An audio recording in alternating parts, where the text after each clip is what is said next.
Film പ്രസിലേക്ക് എല്ലാവർക്കും സ്വാഗതം. മലയാളത്തിൻ്റെ പ്രിയ നടി മഞ്ജു വാര്യർ തമിഴ് സിനിമയിൽ വളരെ സജീവമാണ്. രജനികാന്തിൻ്റെ സിനിമയ്ക്ക് ശേഷം നിരവധി സിനിമകളാണ് അഭിനയിക്കാൻ തിരഞ്ഞെടുത്തിട്ടുള്ളത്. അപ്പോൾ അതിനിടയിലാണ് ചെന്നൈയിൽ നിന്ന് ഒരു വാർത്ത വന്നിരിക്കുന്നത്. മഞ്ജു വാര്യർ അഭിനയിച്ചു കൊണ്ടിരിക്കുന്ന ഒരു സിനിമയുടെ ഷൂട്ടിംഗ് നിർത്തിവെച്ചു. അതിന് കാരണം പറയുന്ന നായകൻ്റെയും നായികയുടെയും പേരാണ്. നായിക ശരിക്കും മഞ്ജു വാര്യരാണ്. അപ്പോൾ മഞ്ജു വാര്യരെ കുറ്റം കൊണ്ടാണോ തെറ്റുകൊണ്ടാണോ ഷൂട്ടിംഗ് മുടങ്ങിയത്? അതോ നായകനായ പ്രഭു അറിയാലോ, ആളകത്ത് വമ്പൻ നല്ല പുഷ്കര കാലമുള്ളൊരു നടനാണിത്. പ്രഭുവിൻ്റെ ആണോ? അതായത് പ്രഭുവും മഞ്ജു വാര്യരും തമ്മിലുള്ള ഒരു ഗാന ചിത്രീകരണത്തോടെയാണ് ഇത് തുടങ്ങിയെന്ന് ആലോചിക്കണം. അത് കഴിഞ്ഞ് ഷൂട്ടിംഗ് സജീവമായി നടന്നുകൊണ്ടിരിക്കുന്നു. ഏകദേശം ഒരു ഫസ്റ്റ് ഷെഡ്യൂൾ പൂർത്തിയാക്കി സെക്കൻഡ് ഷെഡ്യൂൾ തുടങ്ങാൻ വേണ്ടി മറ്റുള്ളവരെ തിരിച്ചു പോയെങ്കിലും പിന്നെ ആ ഷൂട്ടിംഗ് നടന്നില്ല. ആ ഷൂട്ടിംഗ് നടക്കാത്തതിന് പല കാരണങ്ങളും പറഞ്ഞു കേൾക്കുന്നുണ്ട്. എന്നാൽ യഥാർത്ഥ സംഭവം അതിൻ്റെ പ്രൊഡ്യൂസറുടെ കയ്യിൽ അതൊരു ബഡ്ജറ്റ് ഇട്ടിരുന്നു. ആ സിനിമയ്ക്കിട്ട ബഡ്ജറ്റിനേക്കാൾ കൂടുതൽ ബഡ്ജറ്റ് വരുന്നത് കൊണ്ട് ആ പടം നിർത്തിവെക്കേണ്ടി വന്നുള്ളതാണ് ഏറ്റവും ഒടുവിൽ കിട്ടിയ വാർത്ത.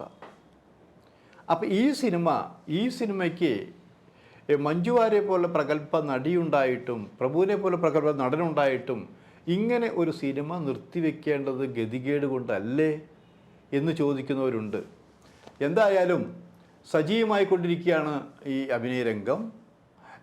ഇപ്പോൾ അസുരൻ എന്നുള്ള സിനിമയിലാണ് ആദ്യമായിട്ട് ഇവർ അഭിനയിക്കാൻ വന്നത് എന്ന് പറയുന്നുണ്ട്. അതിന് തൊട്ട് മുമ്പത്തെ കാര്യമാണെന്ന് ആലോചിക്കണം ഈ പറയുന്നത്.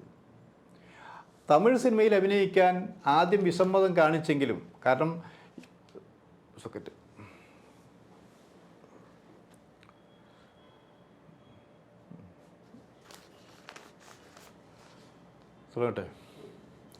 ഈ തമിഴ് സിനിമയിൽ അഭിനയിക്കാൻ ആദ്യം വിമുഖത കാണിച്ചു. പക്ഷേ തമിഴ് നന്നായിട്ട് അറിയാവുന്ന ഒരു ആർട്ടിസ്റ്റാണ്.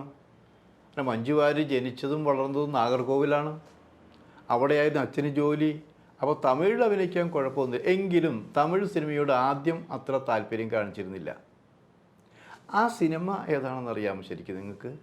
ആ സിനിമ മുടങ്ങിയെങ്കിലും, അതായത് ഇപ്പോൾ പ്രഭുവും മഞ്ജു വാര്യരും അഭിനയിച്ച സിനിമ മുടങ്ങിയെങ്കിലും ആ സിനിമയിലെ ചില ആൾക്കാരെ പ്രഭുവിനെ അടക്കം മാറ്റിക്കൊണ്ട് മലയാളത്തിലൊന്നുമല്ല ആ സിനിമ എടുത്തു വമ്പൻ ഹിറ്റാക്കി മാറ്റിയെന്ന് ആലോചിക്കണം.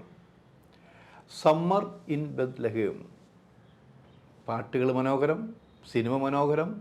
സിബി മലയിലാണ് ചെയ്തിരിക്കുന്നത്, രഞ്ജിത്താണ് അത് എഴുതിയിരിക്കുന്നത് അല്ലേ?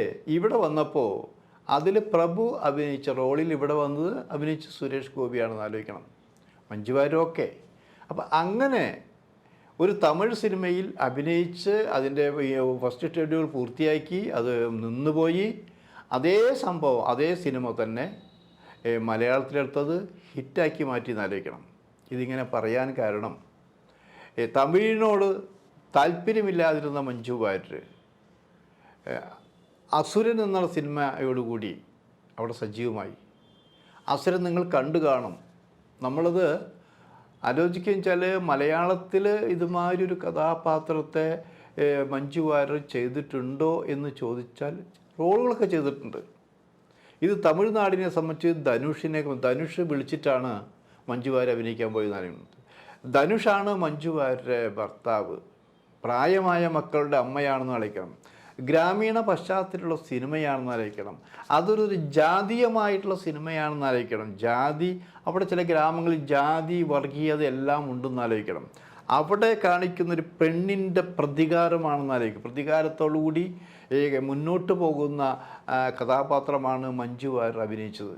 ഒരുപക്ഷെ നമുക്ക് മലയാളം തികഞ്ഞു നോക്കുമ്പോൾ മലയാളത്തിനേക്കാൾ ശക്തമായിട്ടാണ് മഞ്ജു വാര്യർ ആ അസുരൻ എന്നുള്ള തമിഴ് സിനിമയിൽ അഭിനയിച്ചതെന്ന് ആലോചിക്കണം.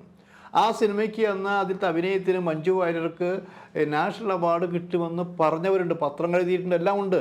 പക്ഷെ അത് കിട്ടിയില്ല. അത് കിട്ടുകയോ കിട്ടാതിരിക്കുകയോ ചെയ്യട്ടെ. എന്തായാലും വളരെ മനോഹരമായിട്ട് മഞ്ജു വാര്യർ അത് ചെയ്തു എന്നുള്ളത് യാതൊരു തർക്കവുമില്ല. അതിനുശേഷം പല സിനിമകളും വന്നു.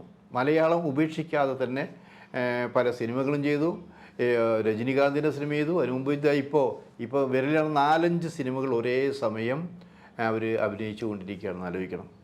അപ്പോൾ അത്രയും പ്രശസ്തമായ നടി, പ്രശസ്തമായ നടന്മാരൊക്കെ അഭിനയിക്കുമ്പോൾ പഴയകാല ചില സിനിമകൾ എടുത്തു നോക്കുമ്പോൾ അത് മലയാളത്തിലേക്ക് വന്നിരിക്കുന്നു. ഇനി ഒന്നും അഭിനയിക്കാനില്ലേ? അതായത് മഞ്ജു വാര്യരുടെ അഭിനയം അവസാനിച്ചിരിക്കുന്നു. ഇനി ഒന്നും ചെയ്യാനൊന്നുമില്ല, പുതിയതൊന്നും ചെയ്യാനില്ല. രണ്ടാം വരവിന് മുൻപ് ആദ്യത്തെ വന്ന വരവായിരുന്നു ഒന്നൊന്നര വരവ് എന്ന് കൊട്ടിഘോഷിക്കുന്നവരുണ്ട്. അതിനെല്ലാം തകിടം മറിച്ചുകൊണ്ടാണ് ഇപ്പോൾ ബഹുഭാഷകളിൽ മഞ്ജു വാര്യർ സജീവമായി കൊണ്ടിരിക്കുന്നത് ആലോചിക്കണം. ഇപ്പം നമ്മൾ പലരും പറയുന്നത് ഹൗ ഓൾഡ് ആർ യു ആണ് രണ്ടാം വരയിൽ മികച്ച കഥാപാത്രമായിട്ട് അവതരിപ്പിച്ചെന്നുള്ളത്. സത്യത്തിൽ അതിനുശേഷം അഭിനയിച്ച പല സിനിമകളും ഉണ്ട്. ആ സിനിമകളിലെല്ലാം തന്നെ വ്യത്യസ്തമായ അഭിനയവും കാഴ്ചവെച്ചിട്ടുണ്ട്.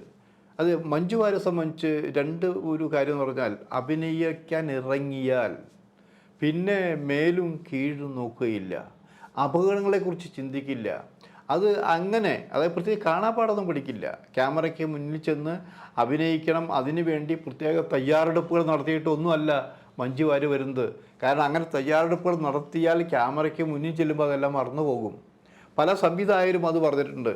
പ്രത്യേകിച്ച് ഒരു തയ്യാറെടുപ്പും മഞ്ജു വാര്യരില്ല. അങ്ങനെ തയ്യാറെടുപ്പ് നടത്തി വരുന്ന സിനിമകളെല്ലാം തന്നെ അത് മാറിയിട്ടുണ്ട്. ക്യാമറ പറ്റി നമ്മൾ വിചാരിച്ച റിസൾട്ട് കിട്ടാറില്ല. അത് ഫ്രീ ആയി നിങ്ങൾ മഞ്ജു വാര്യർ വിടൂ, നിങ്ങൾക്ക് ആവശ്യമുള്ളത് മഞ്ജു വാര്യർ ലഭിക്കും എന്ന് തന്നെയാണ് പല സംവിധായകരും പറഞ്ഞിട്ടുള്ളതെന്ന് ആലോചിക്കണം. അപ്പോൾ നമ്മളെ സംബന്ധിച്ചെന്താ, ഈ മഞ്ജു വാര്യർക്ക് പ്രായമായി വരുന്നു, നല്ല റോൾ അഭിനയിക്കാൻ പറ്റില്ല. എപ്പോഴും അങ്ങനെയാണല്ലോ, 2 പക്ഷങ്ങളുണ്ടായിരിക്കാം. ഇഷ്ടവും ഇഷ്ടക്കേടും ഉണ്ടായിരിക്കാം എന്ന് ആലോചിക്കണം. ആ ഇഷ്ടക്കേടുള്ളവർ ഇവരെ ഇല്ലാതാക്കാൻ വേണ്ടി പലതും ചെയ്യൂ. അല്ലെങ്കിൽ 10-14 വർഷം സിനിമയിൽ നിന്ന് മാറി നിന്നിട്ട് തിരിച്ചു വന്ന് വീണ്ടും പേരെടുക്കുക മാത്രമല്ല പല നടികളെയും പിന്നിലാക്കിക്കൊണ്ട് മുന്നോട്ട് പോകാൻ കഴിഞ്ഞു എന്നുള്ളതൊരു നിസ്സാര കാര്യമല്ല. മലയാള സിനിമയുടെ ചരിത്രം എടുത്തു നോക്കിയാൽ ഇങ്ങനെ ഒരു നടി രണ്ടാമത്തെ അളവിൽ ഇത്രയും സിനിമകളിൽ അഭിനയിച്ച് പേരെടുത്ത ഒരു ചരിത്രവും നമ്മൾ കേട്ടിട്ടില്ല എന്ന് ആലോചിക്കണം. ഇപ്പോൾ ഈ മഞ്ജുവിനോടൊപ്പം തന്നെ വന്ന നടികൾ, തമിഴിലായാലും തെലുങ്കിലായാലും വന്ന നടികളുണ്ട് രണ്ടാം വരവിൽ. അവർക്കൊന്നും ഇത്രയും ശക്തമായിട്ട് അഭിനയിക്കാനും കഴിഞ്ഞിട്ടില്ല. ഇത് അഭിനയം മാത്രമല്ല, അഭിനയിക്കാൻ കഴിഞ്ഞില്ലെങ്കിൽ നിർമ്മാണമുണ്ട്, ഇനി നിർമ്മിക്കാൻ കഴിഞ്ഞില്ലെങ്കിൽ സംവിധാനം ചെയ്യാൻ പോകുന്നു എന്നുള്ളതാണ്. അപ്പോൾ ആ ഭാവിയിൽ സംവിധാനം ചെയ്യാനുള്ള തയ്യാറെടുപ്പുകൾ തന്നെയാണ് ഇപ്പോഴും നടത്തിക്കൊണ്ടിരിക്കുന്നത്. അതിന് തമിഴ്, മലയാളം സിനിമകൾ തൽക്കാലം സജീവമായി നിന്നുകൊണ്ട് മുന്നോട്ട് പോകാൻ തന്നെയാണ് മഞ്ജു വാര്യരുടെ തീരുമാനം എന്ന് ആലോചിക്കണം. നിങ്ങൾക്ക് അഭിപ്രായമുണ്ടാവാം, അഭിപ്രായ വ്യത്യാസമുണ്ടായിരിക്കാം, കേസുകളിലായിരിക്കാം. പക്ഷേ മഞ്ജു വാര്യർ അഭിനയത്തിൻ്റെ കാര്യത്തിൽ 1ാം സ്ഥാനത്ത് തന്നെയല്ലേ? അതെ.